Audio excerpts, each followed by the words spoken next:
Bienvenidos a esta exploración.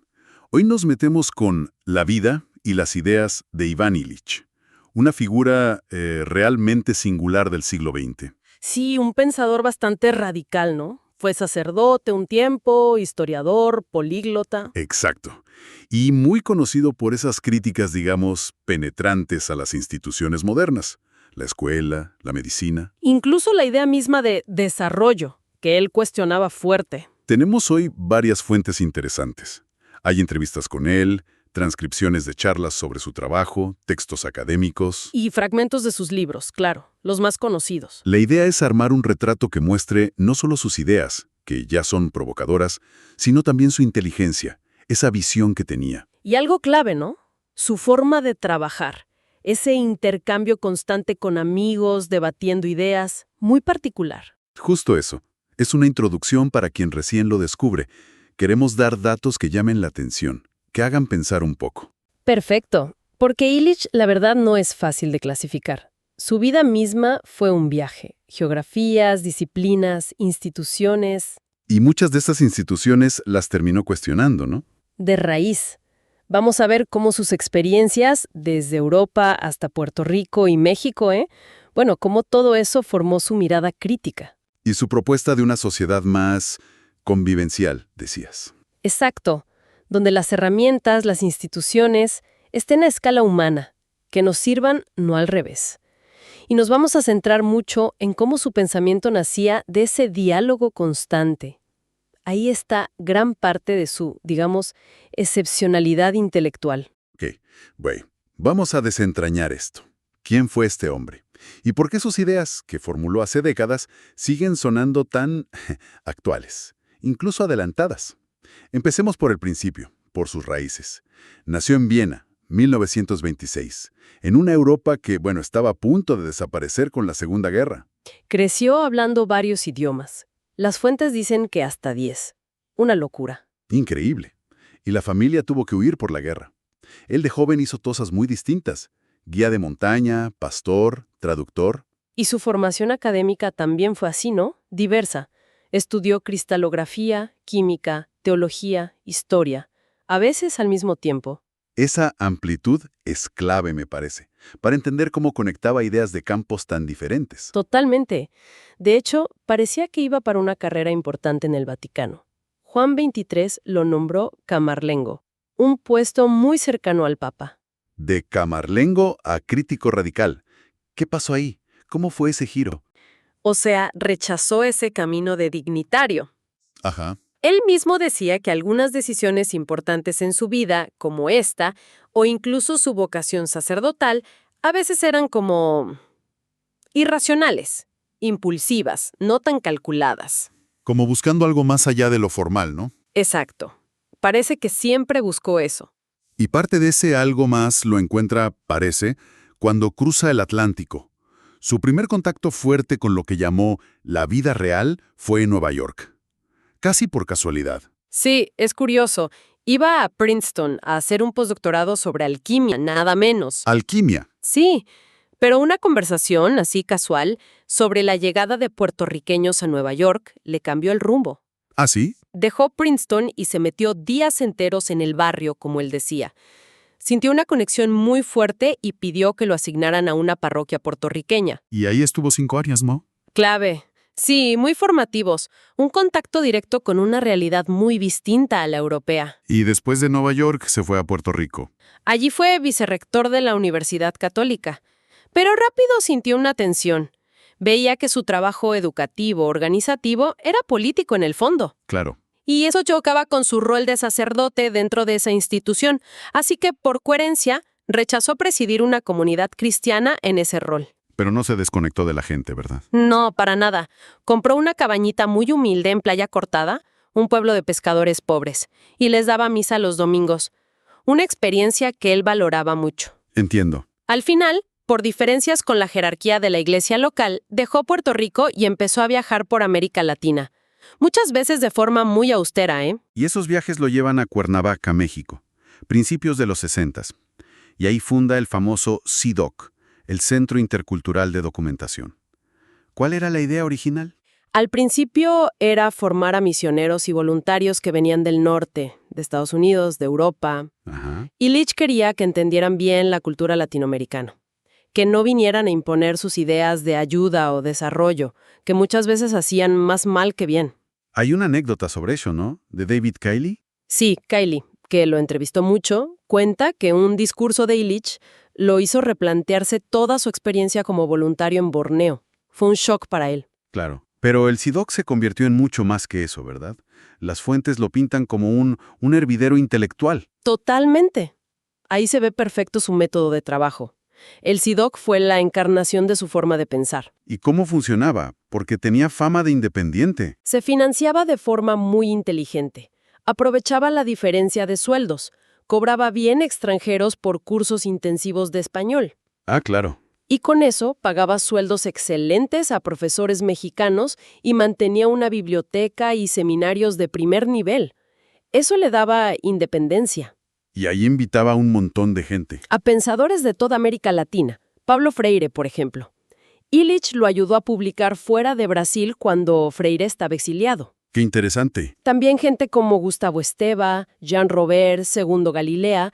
Era un espacio para debatir pensamiento latinoamericano, teología de la liberación, crítica social. Las ideas se cocinaban ahí, en la conversación. Y lo dirigía, dicen, por influencia indiscutida, sin cargo formal, sin firmar papeles. Sí, era totalmente coherente con su crítica a las jerarquías, a la burocracia. Su liderazgo era intelectual, moral, basado en el diálogo. O sea, el SIDOC era menos una institución formal y más una red de conversaciones. Exacto. Un reflejo de cómo Illich entendía el conocimiento. Algo comunal, que nace de la amistad, del debate honesto. Hablemos entonces de esas ideas potentes que salieron o se pulieron ahí. Empecemos por La sociedad desescolarizada, de 1971, que plantea algo, bastante chocante. Sí, que la escuela como la conocemos podría ser una especie de fábrica de ignorancia. Fuerte, que enseña más a obedecer que a aprender. Argumentaba que la escolarización obligatoria tiene un currículum oculto que nos domestica. Nos enseña a consumir conocimiento ya hecho, a valorar el título por encima de la curiosidad, del aprendizaje por cuenta propia. Él creía que lo importante se aprende fuera, ¿no? Exacto. Por eso proponía separar la escuela del Estado, como se hizo con la Iglesia y el Estado, para que se viera como una opción, quizá un lujo, pero no una necesidad impuesta. Que además, decía, puede generar más desigualdad. Claro, porque impone un modelo único. Es una idea que sigue dando que hablar, ¿eh? Porque por otro lado, se dice que la escuela es clave para la movilidad social, sobre todo para quienes no tienen otras redes.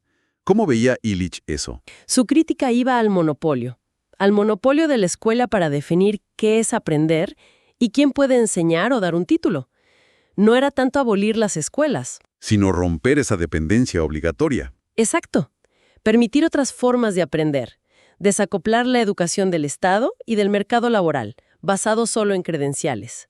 Se preguntaba si más años de escuela significaban de verdad mejor educación o solo más conformidad. Entiendo.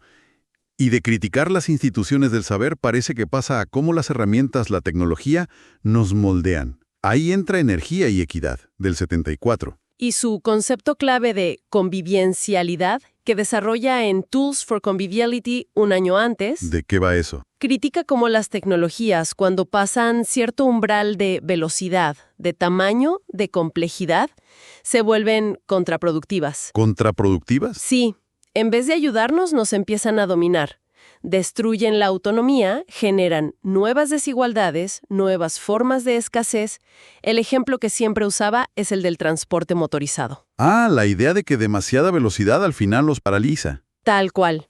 Dice que cuando la velocidad promedio de los autos supera la de una bicicleta, unos 25 km/h, más o menos, Ajá. el auto se adueña del espacio, hace peligroso caminar o andar en bici y nos consume un tiempo enorme. No solo viajando, sino trabajando para pagar el auto, el seguro, la nafta. Y la bicicleta, en cambio, sería el ejemplo de herramienta convivencial.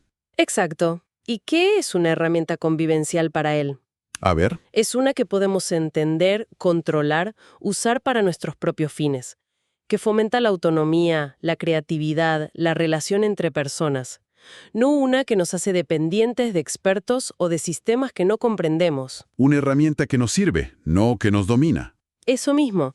Y estas ideas hoy resuenan un montón, ¿viste? En el decrecimiento, la tecnología apropiada, el software libre, lo ven como un pionero. Claro, y esta línea de crítica al dominio experto y la pérdida de autonomía llega a un punto muy alto con Némesis Médica, de 1976, que arranca con una frase tremenda. Sí, demoledora. La corporación médica se ha convertido en una grave amenaza para la salud. Así empieza. Uf. ¿Qué analiza ahí? Lo que él llama iatrogénesis, o sea, el daño que causa la propia medicina. Y distingue 3 tipos. 3. La iatrogénesis clínica, errores médicos, efectos secundarios de los tratamientos, etc. Luego, la social, la medicalización de la vida. Cómo nos hacen sentir siempre enfermos o en riesgo, dependientes del sistema médico para todo. ¿Y la tercera? La cultural, que para él era la peor, la más profunda. Es la destrucción de nuestra capacidad individual y cultural para enfrentar el dolor, la enfermedad, el sufrimiento, la muerte, con nuestros propios recursos, nuestros propios significados. Claro, como cosas como el embarazo, la vejez, el morir mismo, se vuelven problemas médicos, gestionados por otros. Exacto. Te quitan la experiencia, generan miedo. Describe al médico moderno casi como un técnico que maneja cuerpos, perdiendo ese rol de consejero o de acompañante. Y critica también el lenguaje médico, ¿no? Que se vuelve una barrera. Sí, esa expropiación de la capacidad de cuidarnos, de sanar, que antes estaba más en la persona, en la comunidad. Y esta crítica la extiende a la exportación de modelos occidentales, médicos o educativos. Que descalifican los saberes locales. Y crean lo que llamó pobreza modernizada. La dependencia de servicios caros, industriales, inaccesibles para la mayoría, que reemplazan capacidades que la gente tenía. Volviendo un poco a su método. Las fuentes insisten mucho en que era un pensador comunal, que sus ideas no las desarrollaba solo. Ese es un punto central, sí. Su herramienta principal era el diálogo, la conversación. Mencionamos a Freire, Esteva, Robert. Amistad es clave. Sí, y Tarcisio Ocampo, que colaboró mucho en el CIDOC, David Kiley, Wolfgang Sachs, Jacques Maritain, que le acercó a Tomás de Aquino, Dom Helder Cámara, a quien admiraba mucho. Para Illich, pensar era conversar. La amistad era el lugar natural para que surgiera ese pensamiento crítico, creativo. Él mismo le quitaba importancia a sus libros. Decía que eran panfletos, para un momento concreto. No quería ser un clásico. Tenía una humildad intelectual notable, sí.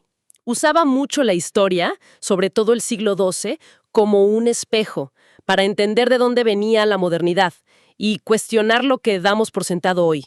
Le interesaba mostrar esa distancia inmensa entre formas de pensar, ¿no? Exacto.